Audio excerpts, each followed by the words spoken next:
Hello អ្នកទាំងអស់គ្នាមុននឹងចូលទៅកាន់រឿងរបស់យើងអត់មានសុំឲ្យអ្នកទាំងអស់គ្នាចុច like subscribe ហើយនិង comment រូបវីដេអូឲ្យមានអ្នកមួយផងណាទុកជាកម្លាំងចិត្តឲ្យមួយទៀតបើសិនជាលឺសំឡេងមិនល្ងាវរឿងញឹកឯងជាស្រែផងស្អីម៉ោង3ហើយចឹងអាចនឹងលឺសំឡេងមិនល្ងាវញឹកខ្លាំងមែនតើអញ្ចឹងចូលមកកាន់រឿងរបស់យើងវិញហ៊ុននិយាយថានេះមានដៃគូ4នាក់នេះពិតជាមានសំណាញ់ខ្លាំងណាស់ដែលបានជួបពួកគេកាយនិយាយថាមើលតើនេះជាមួយនឹងពួកគេមានទំនាក់ទំនងល្អដល់ហើយដល់មកដល់វាខ្សែស៊ីងហងប្រាប់ឲ្យគ្នារបស់ខ្លួនប្រែកាយទៅជារាងកាយដើមវិញដើម្បីងាយស្រួលក្នុងការធ្វើដំណើរដោយសារតែហ៊ុនដើរយឺតពេកផ្កាយសំហ៊ុន3ដោយសារតែនាងដើរយឺតវាអាចរារាំងដល់ការធ្វើដំណើររបស់ពួកគេហ៊ុនតបយល់ព្រមផ្កាយនិយាយថាកុំខ្លាចអីគ្រាន់តែប្រាប់ផ្លូវគេទៅបានហើយហ៊ុនតបថានាងមិនបានខ្លាចនោះទេហើយគាត់ថានាងគ្រាន់តែមានអារម្មណ៍ថាមិនសូវស្រួលប៉ុណ្ណោះបន្ទាប់ពីធ្វើដំណើររហូតដល់មេឃងងឹតស៊ីងហងដើរចូលមកហុចសាច់ឲ្យហ៊ុនចំនួន2ចង្កានេះគឺជាសាច់ខ្ជះដំរីពួកវាលេចឡើងណាស់តែវាខ្សោយប៉ុណ្ណាចង់សាក់ញ៉ាំដែរទេហ៊ុននឹងទទួលយកមកញ៉ាំឲ្យផ្កាយមួយចង្កាស៊ីងហងដើរចេញមករកគ្នារបស់គេបន្ទាប់ពីពួកគេបានស៊ីសាច់ដែលមានថ្នាំរួចពួកគេនឹងងុយគេងឆាប់នេះហើយអ្វីគ្រប់យ៉ាងនឹងងាយស្រួលចាត់ការមួយសន្ទុះក្រោយមកបន្ទាប់ពីហ៊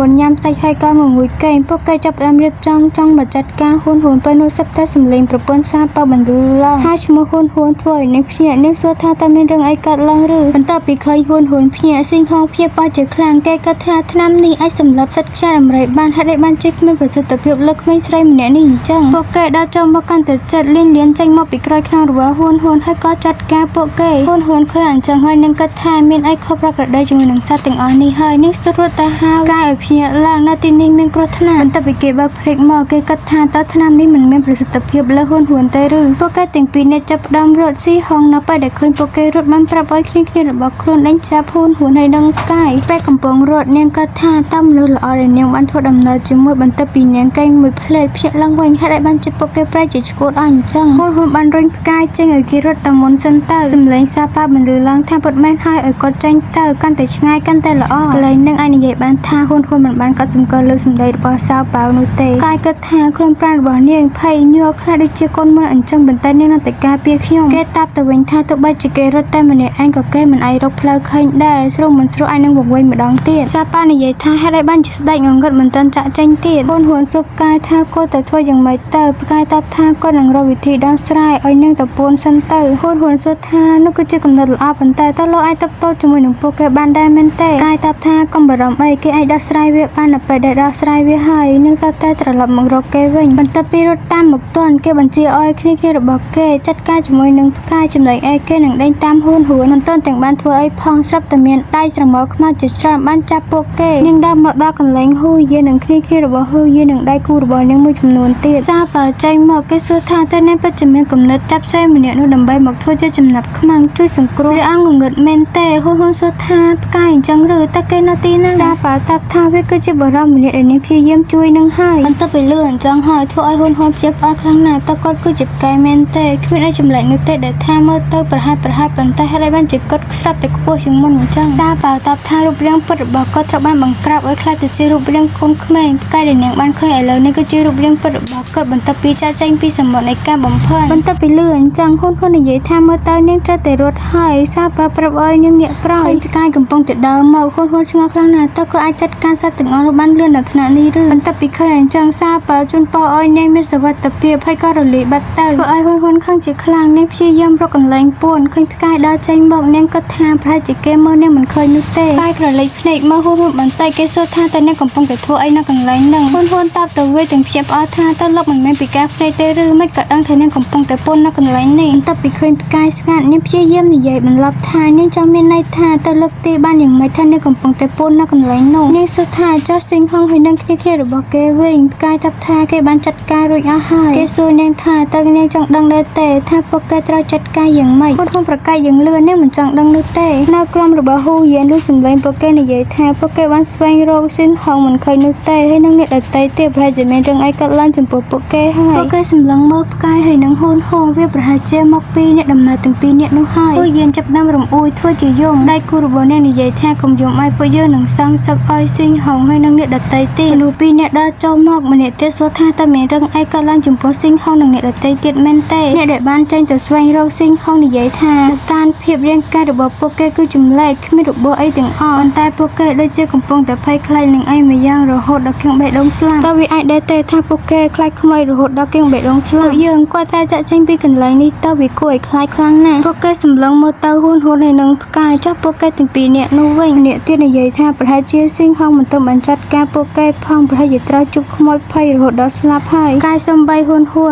ប្រកែកនឹងនិយាយថាមិនចាំបាច់នោះទេនឹងអាចដើរដោយខ្លួនឯងបានកាយសួរថាហេតុអីបានជាបដិសេធហ៊ុនតបថានាងធ្ងន់ពេកអញ្ចឹងហើយវាអាចនឹងមានបញ្ហាបន្ទាប់ពីលឺអញ្ចឹងហើយផ្កាយគិតថាទោះបីជាគេដឹងថានាងនិយាយមិនស្មោះត្រង់ក៏ដោយក៏គេនៅតែសប្បាយចិត្តគេពិតជាចូលចិត្តអារម្មណ៍ដែលត្រូវបានគេយកចិត្តទុកដាក់បែបនេះណាមិនដឹងជាដល់អស់រយៈពេលប្រហែលថ្ងៃនោះទេគេមិនបានបញ្ជាហ៊ុនទិញទឹកយកមកផឹកបន្ទាប់ពីផឹកហើយផ្កាយដើរចូលមកសុំនាងផឹកដែរហ៊ុនតបថាចាំបន្តិចចាំនាងយកអាមួយទៀតឲ្យកាយនិយាយទាំងទឹកមុខរៀងគួរឲ្យខ្លាចថាមិនបាច់នោះទេគេគ្រាន់តែផឹករបស់នាងទៅបានហើយហ៊ុនព្រមប្រកល់ឲ្យផ្កាយនាងគិតថានាងមិនអាចប្រកែកបាននោះទេប៉ុន្តែការសម្លឹងមើលរបស់គាត់វាគួរឲ្យខ្លាចខ្លាំងណាស់មានមនុស្សដើរចូលមកគេសួរហ៊ុនថាមនុស្សដែលដឹងពីទីតាំងព្រមទៅចោលថ្មបានស្លាប់បាត់ទៅហើយឥឡូវនេះពួកយើងកំពុងតែធ្វើដំណើរទៅកាន់ទីក្រុងសត្វ 10000 ដែលនៅជិតបំផុតដើម្បីផ្គត់ផ្គង់ស្បៀងបន្ថែមបន្ទាប់ពីលឺអញ្ចឹងហើយនាងគិតថានាងធ្លាប់លឺពីទីក្រុងសត្វ 10000 ដ៏ល្បីល្បាញនាងមិនដែលគិតថានាងនឹងបានឃើញវាដោយផ្ទាល់ភ្នែកនោះទេបរិយាម្នាក់នោះនិយាយថាពួកយើងខ្វះអាហារនិងទឹកតើនាងមានខ្លះដើម្បីឲ្យយើងខ្ចីសិនបានទេបន្ទាប់ពីលឺអញ្ចឹងហើយនាងក៏ថា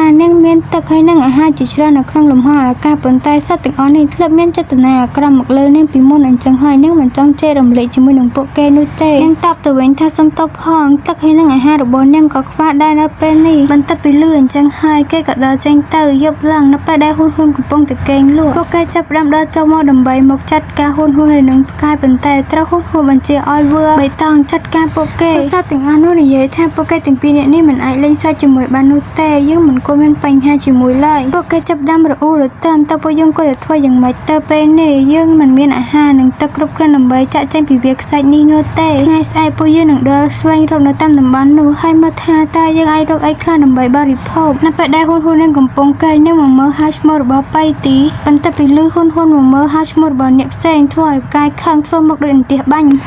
នៅថ្ងៃបន្ទាប់មនុស្សរបស់ហ៊ូយៀនចាប់តាមឆ្លើយឆ្លាធ្វើឲ្យហ៊ុនឆ្ងល់ខ្លាំងណាស់ថាមានរឿងអីកើតឡើងនាងងាកទៅឃើញខ្ញាត់ដំរីយៈធ្វើឲ្យនាងភ័យស្ទើរតែគៀងបេះដូងស្លាប់នាងកិច្ចស្ទើរតែមិនទិនទៅហើយប៉ុន្តែត្រូវផ្កាយរត់មកជួយទាន់កាយនិយាយថាគេនឹងនាំនាងទៅកន្លែងមានសុវត្ថិភាពហ៊ុនសម្លឹងមើលទៅក្រោមឃើញគ្នារបស់ហឺសួនត្រូវបានខ្ញាត់ដំរីយៈស៊ីរហូតសល់តែឆ្អឹងនាងសួរផ្កាយថាតើពួកយើងមិនជួយសង្គ្រោះពួកគេទេឬផ្កាយសួរទៅវិញថាហេតុអីបានត្រូវជួយសង្គ្រោះពួកគេឲ្យពួកគេមករំខានពួកយើងទៀតមែនទេហ៊ុនតបថាបើសិនជាពួកគេស្លាប់អស់គ្មានអ្នកណាគេនៅនាំផ្លូវយើងនោះទេកាយសួរហ៊ុនថាតើនាងពិតជាចង់ចាកចេញពីទីនេះពិតមែនឬហ៊ុនតបថាទីនេះគ្មានអីគួរឲ្យចង់នៅនោះទេពួកគេបាននិយាយថាពួកគេនឹងធ្វើដំណើរទៅកាន់ទីក្រុងសត្វ 10000 នាងមិនដែលឃើញនោះទេនាងពិតជាចង់ឃើញវាខ្លាំងណាស់នាងគិតថានាងនិយាយរលេះបែបនេះតើវាសមដែរទេនាងបន្តនិយាយថាទីក្រុងសត្វ 10000 គឺជាកន្លែងដែលល្បីល្បាញបំផុតក៏តែមានរបស់គួរឲ្យចាប់អារម្មណ៍ជាច្រើនកាយតបថាមិនអីនោះទេគេនឹងនាំនាងទៅទីនោះហ៊ុនគិតថាគេគួរតែត្រឡប់ទៅផ្ទះរបស់គេសម្បត្តិនៃការបំផិនវាស័ក្តិសមជាមួយនឹងគេជាងនាងធ្វើមុខទាំងមិនចង់ផ្កាយសួរថាបើនាងពិតជាចង់ទៅទីនោះវិញហេតុអ្វីបានជានាងធ្វើមុខបែបហ្នឹងបន្ទាប់ពីលឺអញ្ចឹងហើយមិនដឹងនិយាយអីហ៊ុនតបទៅវិញថាប្រហែលជានាងល្ងងហើយមើលទៅ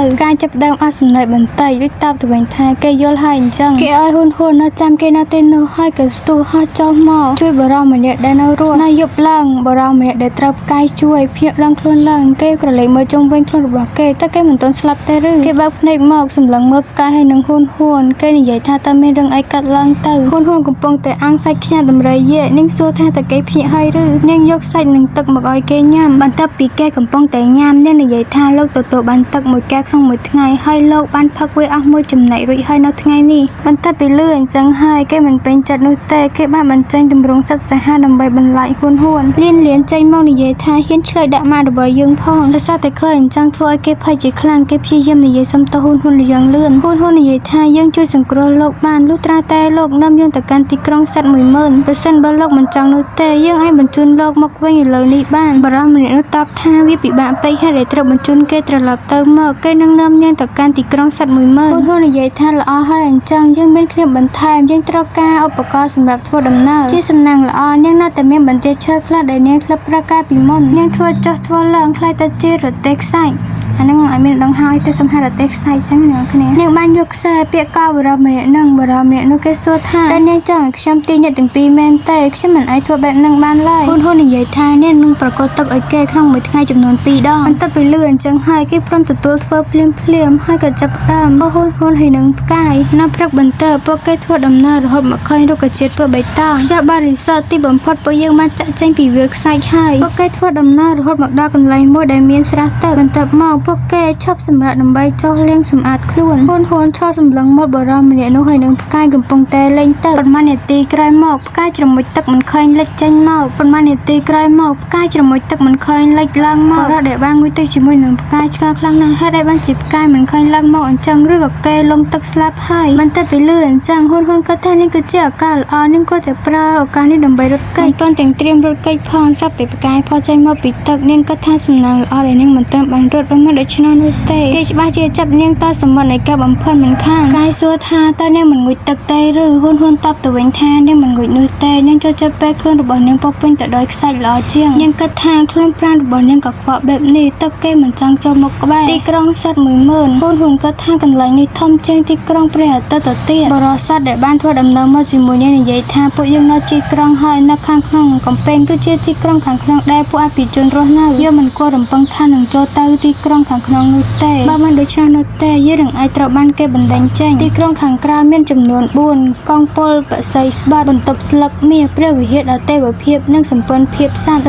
ាពសត្វគឺជាក្រុមដែលខ្សោយបំផុតប៉ុន្តែរស់រាយរាក់ទាក់ចំពោះមនុស្សធម្មតាខ្ញុំស្នើឲ្យយើងទៅកាន់ទឹកដីសម្ព័ន្ធភាពសត្វហ៊ុនតបទៅវិញថានាងចង់ទៅមើលទឹកដីបន្ទប់ស្លឹកមាសបរិស័ទប្រែនឹងសួរថាតើនាងមិនបានស្ដាប់អីដែលគាត់និយាយទេឬទឹកដីបន្ទប់ស្លឹកមាសមានមនុស្សមួយក្រុមដើរចូលមកសួរថាតើពួកគេគឺជាអ្នកចំណូលថ្មីមែនទេបើសិនជាអ្នកចំណូលថ្មីទាំងអស់ត្រូវតែអនុវត្តតាមច្បាប់ត្រូវតែប្រកល់1/3ដែលនៅក្នុងខ្លួនរបស់គេហ៊ុនដកគ្រីស្តាល់មួយថងចេញមកនៅទីនេះ1/3តាមដែលលោកចង់បានបារម្ភម្នាក់នោះតបទៅវិញថាតើអ្នកកំពុងតែលេងសើចជាមួយនឹងគាត់មែនទេហ៊ុនតបទៅវិញថានេះពិតជា1/3នៃការផ្គត់ផ្គង់របស់នាងទាំងអស់បើសិនជាលោកគាត់ថាវាមិនគ្រប់គ្រាន់នោះទេនាងអាចឲ្យបន្ថែមទៀតបានបន្ទាប់ពីលឿនអញ្ចឹងហើយធ្វើឲ្យគេខឹងជាខ្លាំងគេបានបញ្ជាឲ្យកូនចៅរបស់គេចូលមកចាត់ការហ៊ុនប៉ុន្តែត្រូវហ៊ុនបញ្ជាឲ្យវួរបៃតងចាត់ការពួកគេវិញនាងនិយាយថាបដិសេធនឹងលុយមែនទេពិតជាល្ងងមែនមនុស្សឆ្កែដែលជាមេគេបានបញ្ជាឲ្យកូនចៅរបស់ខ្លួនដេញចាប់ពួកគេទាំង3នាក់បរិដែលបានមកជាមួយនឹងហ៊ុននិយាយថាខ្ញុំប្រាប់នាងហើយថាយើងមិនគោមកបន្ទប់ស្លឹកមាសនោះ